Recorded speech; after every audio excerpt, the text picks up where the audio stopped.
The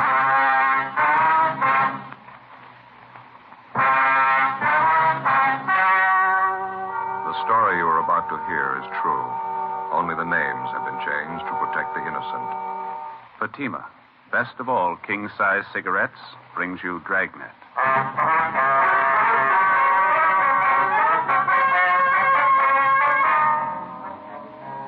You're a detective sergeant. You're assigned a robbery detail. A gang of hijackers has set up operations in your city. Truckloads of merchandise worth thousands of dollars vanish completely. The criminals know their business. Their system appears foolproof. Your job, stop them.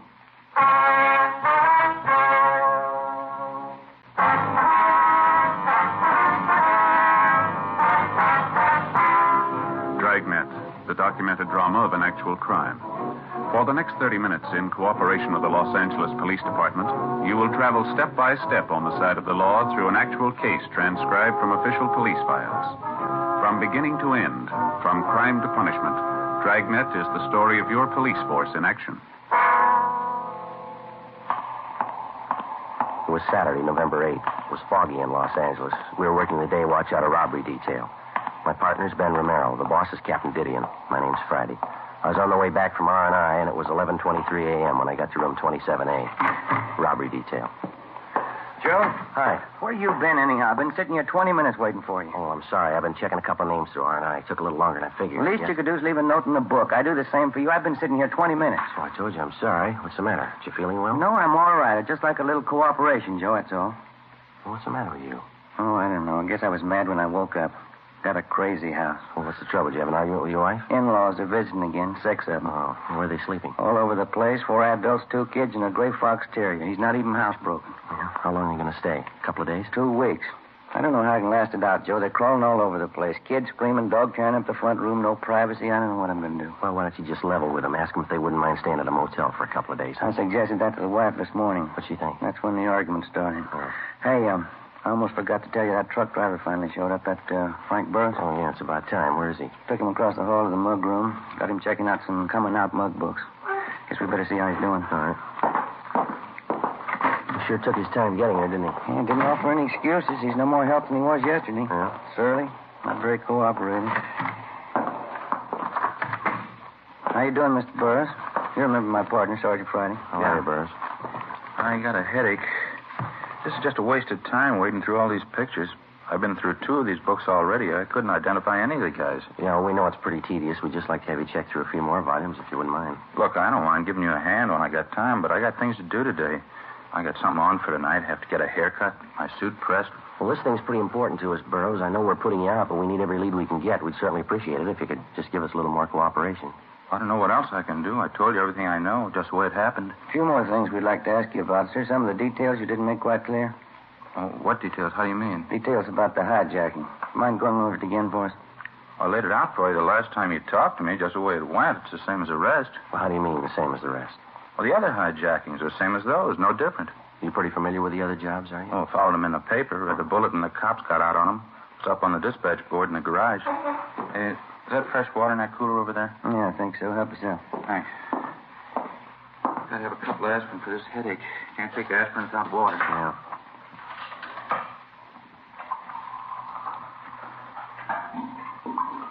You've been driving a couple of years for Lavelle Trucking Line. Is that right, Burroughs? That's right, yeah. What if you'd mind running it through for us again, Burroughs? Maybe there's a few details about the thing that you forgot to mention, huh? Well, it won't be any different than last time. I pulled out from the loading dock about 6 o'clock yesterday morning, hauling a load of Scotch whiskey over to Phoenix. Mm-hmm. Pulled up for the red light at Alameda and Jackson. That's when the guy pulled open the door and got in next to me. Put a gun in my ribs, told me to look straight ahead. First thing he did was hand me that pair of goggles and tell me to put them on. Same kind the welders use. Front of the lens was covered with tape. I put them on. I couldn't see a thing. Guy took over the wheel and started driving. Well, did you have any idea what direction you were heading in? No, not with the goggles on. I tried to follow at first, but I got all mixed up. Couldn't tell where he was driving. Made quite a few turns. He drove about 20, 25 minutes, I guess, before we pulled up. Mm-hmm. That's where the switching point was. 2 more guys met us there. I could only tell by the voices. They pulled me out of the truck and put me in a car. Well, can you tell us anything at all about that transfer point? I mean, were there any sounds, anything like that that'd give you an idea that maybe where you were? Well, I figure it must have been someplace out in the valley, pretty far out. No traffic sounds at all, just crickets, things like that. Mm-hmm. He got me in that car, drove around about an hour, I figure. And they put me on the side of the road, told me to leave the goggles on for 10 minutes, and then they drove off. Well, how about those two men at the transfer point? If you heard their voices again, you think you could recognize them? I don't know. I doubt it. They didn't say too much. Not that I heard, anyway. I'm just curious, Burroughs. How is it you thought of calling your company first instead of the police? Well, it's their cargo, a whole load of whiskey. If somebody hijacked it, I figured the company ought to be the first to know. I'd like to ask you just one more question. There's no offense intended here. Yeah? You ever been arrested? Well, why? What'd that have to do with it? Well, probably nothing at all. Have you ever been arrested? I'd like to set you straight on it right now. If you think I was working inside on this thing, you got it wrong. I didn't have anything to do with it. Then there's nothing to worry about, is there? All right. Yeah, I've been arrested. When was that, Burroughs? About 10 years ago. It was back east, West Virginia. What was the charge? Hijacking. Our record showed no previous arrests for Frank Burroughs. For the next few days, he was kept under observation. When we got the kickback from Washington, it showed Burroughs had one previous arrest, the one he told us about, for hijacking. We checked all his friends, relatives, and associates. We found nothing suspicious. His employer said that they were aware of his police record, but they told us that Burroughs was one of the best drivers they had. There was nothing to link him with a series of hijackings which had been going on all over the city for the past month. Our crime lab checked the pair of goggles which Burroughs had been forced to wear during the hijacking. They were an ordinary industrial type, easily obtained and impossible to trace. Other than those belonging to Burroughs, there were no fingerprints on them. Late that afternoon, the missing truck and trailer was found empty in a deserted section of the valley. No latent fingerprints or other physical evidence. 9 a.m. the next morning, we met with Captain Didion. Cargo's gone, huh? Not a trace of it. That's it, Skipper. High-grade Scotch whiskey, 150 cases. Got out of Bolton all the liquor wholesalers. The serial number's listed. That ex-con Burroughs, nothing turned up on him? No, nothing. We double-checked everything about him. He's clean. You didn't get a thing off that abandoned truck? No prints, no physical evidence. Seems like they got it down to a science. Tell that to Thad Brown. He's getting all the kicks from the warehouse operators. 30 days and 6 hijackings. How about moving faster? Well, as you know, we got 12 stakeouts running down freight loads, Skipper. Yeah. Incoming, outgoing. Got 3 girls in the stats office doing nothing but making runs for us. No new suspect. We got a meeting with an informant after lunch. He figures he may have something. There's nothing to bank on. How about an inside tip-off on these jobs? Any indication the gang's working something like that? No, nothing definite, Skipper. Jobs seem to be pretty well cased, though. We've checked out everybody with a record working for the trucking lines. No reason to think any of them had a hand in it. Excuse me a minute. Vivian. Yeah. Live Oak near Trenton Avenue. Yeah, I got it right. Thank you. We got another truck early this morning. Where? There's the location. Better move on it. Looks like they got their signals crossed. How do you mean? Doesn't make sense. The cargo they hijacked. What was it? A load of toothbrushes. 9:23 a.m. Ben and I drove to the intersection of Live Oak Drive and Trenton Avenue in the Hollywood Hills, where we located the latest driver to fall victim to the gang of hijackers. His story was the same as the others. He'd stopped his truck for a red light at a deserted intersection when a man jumped on the running board and pointed a gun at his head.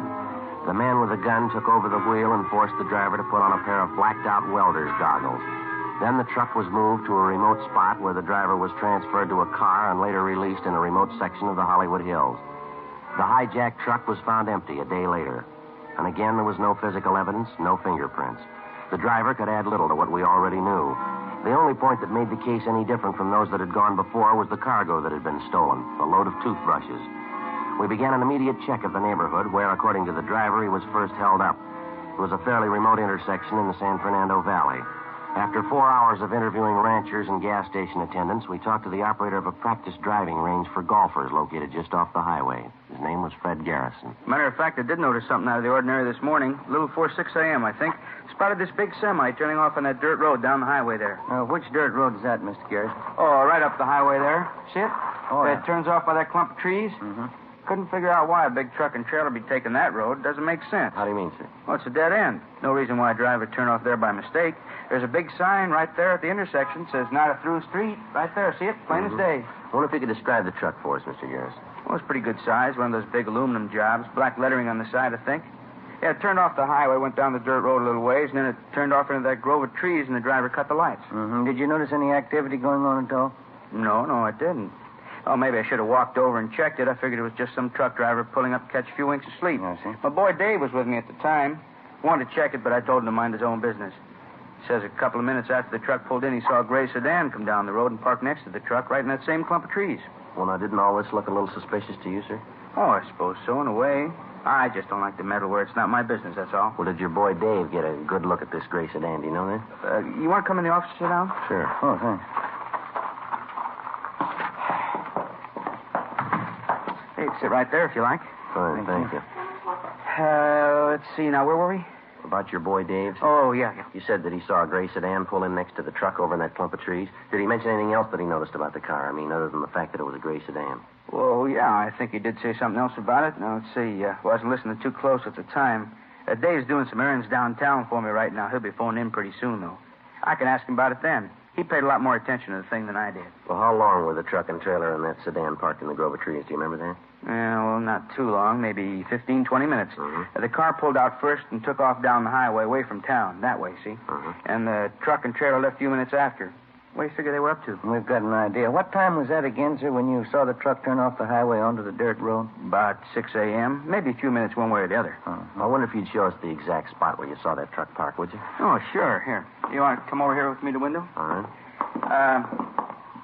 Now, you see the clump of trees there? Yeah. Eucalyptus. Mm-hmm. They border right on the road? Yeah. Maybe that's him now. All right. Garrison Fairways. Oh, yeah, Dave. How'd you make out? Oh, fine. No. Listen, a couple policemen here now. They're asking about that truck and that gray sedan you saw up on the road this morning. Want to know what you noticed about the sedan besides the color. How's that? Oh, you did, uh-huh. Yeah? Well, you better head back here. They probably want to talk to you about it. All right, Davy. Bye. What do you have to say? Oh, he'll be back in about 20 minutes. I figured you want to talk to him. Well, how about the sedan, sir? Did you get a pretty good look at it, did he say? Yeah, I guess so. He got part of the license number. Fred Garrison's son, Dave, returned and gave us all the pertinent facts about the truck and the gray sedan which he'd noticed in the neighborhood early that morning. His description of the truck and trailer, what he saw of it anyway, matched closely with that of the latest vehicle to be hijacked. He described the car as a gray sedan, and he said it looked to him like it was a late model Nash, but he couldn't be sure. He said the first 3 units on the license plate were 7T7. The location in the grove of trees where the truck had been spotted was checked thoroughly. Outside of some indefinite tire tracks, there was no physical evidence.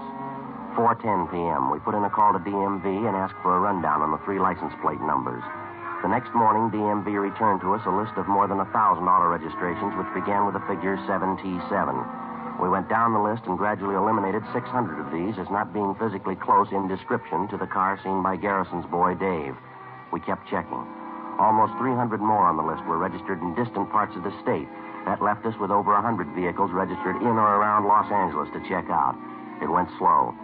3 weeks passed. We narrowed the list down to 23 possibles. Tuesday, December 10th. We were checking registrations with addresses in the east end of the city. What's the name on this one again? Perry. Walter R. Perry.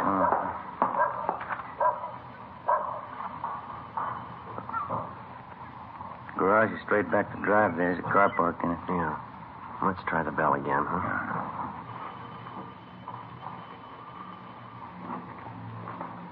What do you say? All right, let's give the car a look. People sure do get careless. Nobody home, garage wide open, car sitting there. Qualifies so far. You want to check the steering post there, registration I slip? get it, yeah. Check out all right? Just a minute. What do you got there? Here. Found these under the seat. Oh, maybe we're home. Yeah, it's a pair of goggles. Take a look. Yeah. Both lenses covered with tape.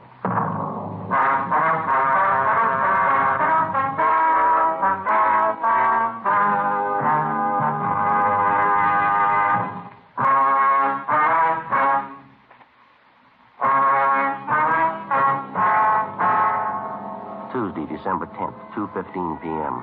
The pair of goggles found in the automobile registered to Walter R. Perry were the same brand and style as the goggles used to black out the truck drivers in all the previous hijackings.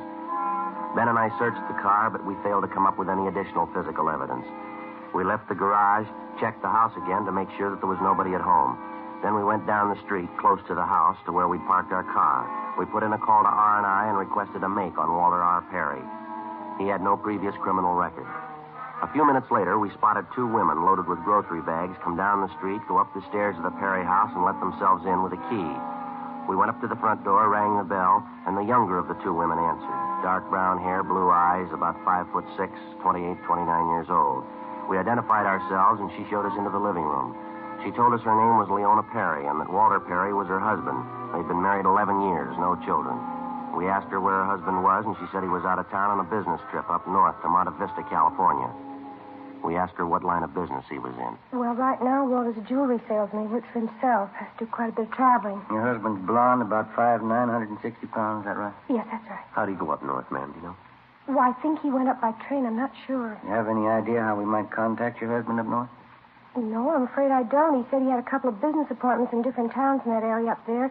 He didn't tell me where he'd be staying. What's it about, Sergeant? Just a routine check, Miss Perry.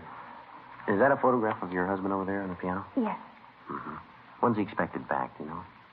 Well, let's see. This is Tuesday. He should be home sometime Thursday. I see.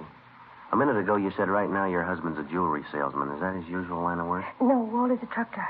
He work here in Los Angeles? No, he drove for a company up north in the Bay Area, Oakland, Berkeley. He had that job for 10 years, almost from the day we were married. Mm-hmm. And then last December, he had a fight with the boss and he quit. We moved down here to find work, but he just couldn't seem to get placed. How long has he been selling jewelry, ma'am? Oh, about 8 months, I'd say. He's doing very good at it. We have more now than when he was driving a truck. A lot of money in the jewelry business. Well, it's just you and your husband living here, is that right? No, my mother lives with us, too. We just got back from doing the shopping. I guess she's busy putting the groceries away. I see. Mom? Mom? Oh, say that's all right, ma'am. I think you can give us the information we need. Well, I'd like to know what this is about. I'd appreciate it if you'd tell me.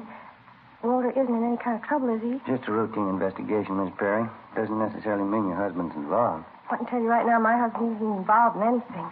Walter's never had trouble with the police in his life. Walter has trouble with the police? What is it, Leona? It's nothing, Ma. These policemen want to talk to Walter. You just want to ask him a few questions, that's all. This is my mother, Mrs. Burt. Ma, this is Mr. Friday, Mr. Romero. I told you, Leona. I felt it all day. Something's wrong. Walter's done something, hasn't he? Now, don't start on that again, Ma, please. The officers told me they want to talk to Walter, that's all. What for? If he hasn't done anything, why do they want to talk to him? Routine duty, ma'am. There's nothing to get excited about. I knew it would happen. I felt it all the time. That funny job he has, selling jewelry, going out at all hours. Couldn't fool me. I knew it wasn't right. What's he done? We're his relatives. We got a right to know. Well, there's nothing we can tell you definitely, ma'am. How about these odd working hours your husband has, Miss Perry? What's the reason for that? Could you tell us? Well, I don't know. Walter works for himself. He just has to make business contacts when he can, that's all. Sometimes it's late at night, sometimes early in the morning. Why don't you stay out of it, Ma? After all, it's our business. Walter's in mine. You just mark my word, Leona. Find out about this. That husband of yours has done something, and these policemen are after him. I knew it wasn't right. I felt it all along. Please stay And out. his jewelry business is big money. I should have left and taken you with me the day it started. Walter's a truck driver. It's all you'll ever be. It's where he should have stayed. Why are you always picking on Walter? Why? Because I told you in the first place you never should have married him. 11 years ago, I told you. I never should have come to stay with you. You couldn't go and marry one of those nice boys you met at school. It had to be Walter Perry. Well, maybe you'll see now. Trouble with the police. Now you'll see what kind of a man you married. Shut up, Ma. Sorry, officer. Well, I'm afraid that isn't helping much, Miss Burt. I suppose not. What is it that can help? You have kids, you try to tell them something, make it easy for them, they never listen. Now, that gray sedan back in the garage, ma'am, does anyone else drive it besides Mr. Perry, do you know? No, Leona doesn't drive. Walter's the only one who runs it. He drives it to all these business appointments he has at odd hours? That's right. Only times he doesn't take it's when he's out of town. You ever seen this pair of goggles before, ma'am? No, I never have. What does it mean, that tape all over the front of them? Well, how about your son-in-law's friends? Do you ever bring any of them here to the house? Not since I've been staying here the last 6 months. A lot of different men call him on the phone. He goes out. Doesn't bring anyone around, though. Oh, I'm just sick of it. Well, can you tell us anything about this jewelry business Mr. Perry's working in? I don't even want to think about it. I raised 4 daughters, nice girls, every one of them, attractive. You make plans for them, and you want them to be happy and marry some nice fella, have a nice, comfortable home. You try to tell them, and they never listen. About the car, ma'am. They get to be 17, and they know everything. My girls could have married wealthy if they were smart. A lot of other girls have done it. They had nice clothes, they got through business school, good home training, all this talk about love. They're all so smart. They know everything, and they know nothing. This is what happens. They wake up and find out. Would you finish putting the groceries away, Ma? I'll talk to the officers. Anything you want, Leona. Didn't mean to upset you. Maybe things will be all right. And just a few more questions, Miss Perry, that's all. Well, whatever it is, I know Walter hasn't done anything wrong. He wouldn't do anything wrong. It doesn't make sense. There's just no reason for it. I remember your father, Leona. 16 years we were married. One night he packed up and left me. There wasn't any reason for that either. Wasn't there, Ma? We continued questioning the wife and the mother-in-law of the suspect, Walter Perry. From the wife, we got the names and addresses of 4 close friends of Perry's who were supposed to be associates of his in the jewelry business. In the basement and in a loft over the garage, we found more than a dozen cases of high-grade Scotch whiskey, cases of expensive furs, and other loot taken in the hijackings. Mrs. Perry said her husband told her he was storing the stuff for some friends. It was only a small portion of the take. We called the office and got out a broadcast and an APB on the suspect and arranged for an immediate stakeout on the Perry house. And then, together with Matthews and Gonzalez from robbery detail, we began checking out the 4 close friends of the suspect. We could locate only 2 of them, but those 2 paid off. In the basements and garages of their homes, we found another portion of the loot, along with evidence that showed that both men had taken active parts in the hijackings. They were booked at the main jail on suspicion of 211 PC. A full week went by. The stakeout continued on the Perry house. Still no sign of him. Saturday, December 20th, 4:45 p.m. We checked back in at the office. This thing's sure dragging out, huh? Yeah, it'd be nice to wrap it up before Christmas, wouldn't it? Get it out of the way. Might work into a couple of days off. I don't know if I'm too interested, Joe. What? The days off, I mean. We got visitors on the way again. What do you mean, for the holidays? Who's coming? Same old bunch. My brother-in-law and his wife and his kids and that little dog of theirs. Well, they were just with you for 3 weeks, weren't they? What's the deal? Oh, brother-in-law got home, found a notice from his company. He's been transferred out here. Oh. They're going to stay with us all through the holidays, and then they'll start house hunting. How about that? You've got a problem. It's got a new rug in the living room. I'll bet 20 to 1 on it, Joe. What's that? That little fox terrier. Oh, hi, Skipper. Anything before we check out? Piece of news for you. Just talked to the Ventura Sheriff's Office. We owe them a favor. What do you mean? They grabbed Walter Perry half an hour ago. Monday, December 22nd.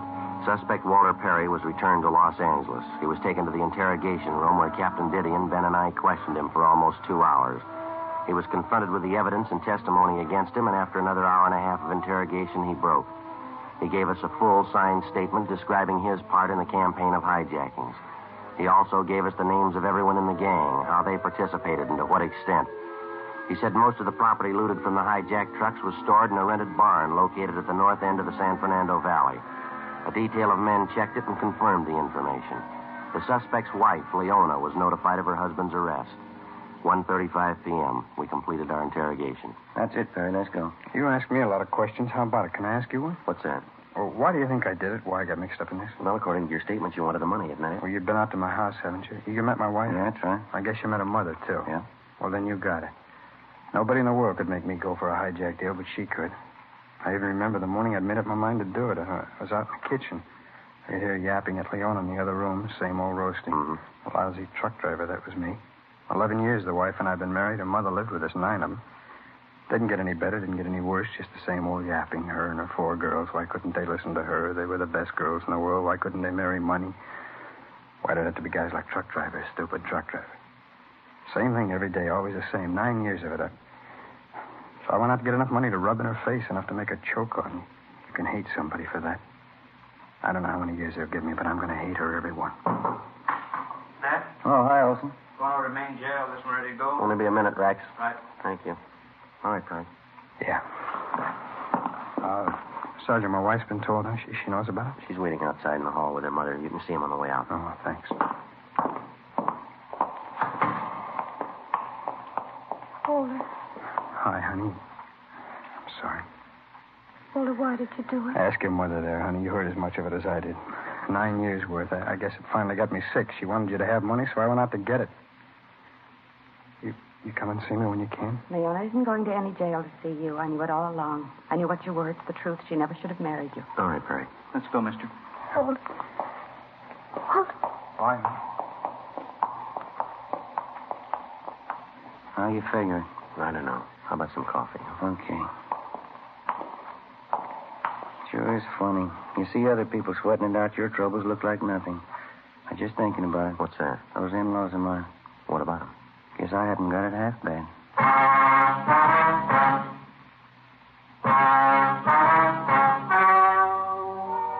The story you have just heard was true. Only the names were changed to protect the innocent. On March 5th, trial was held in Superior Court, Department 87, City and County of Los Angeles, State of California. In a moment, the results of that trial.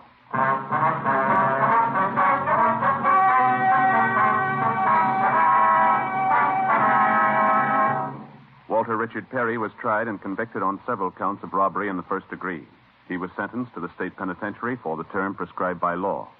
First-degree robbery is punishable by a term of 5 years to life. His accomplices received similar sentences.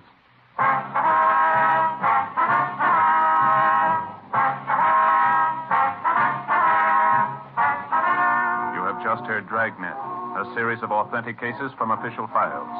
Technical advice comes from the Office of Chief of Police W.H. Parker, Los Angeles Police Department. Fatima, best of all king-size cigarettes, has brought you Dragnet, transcribed from Los Angeles.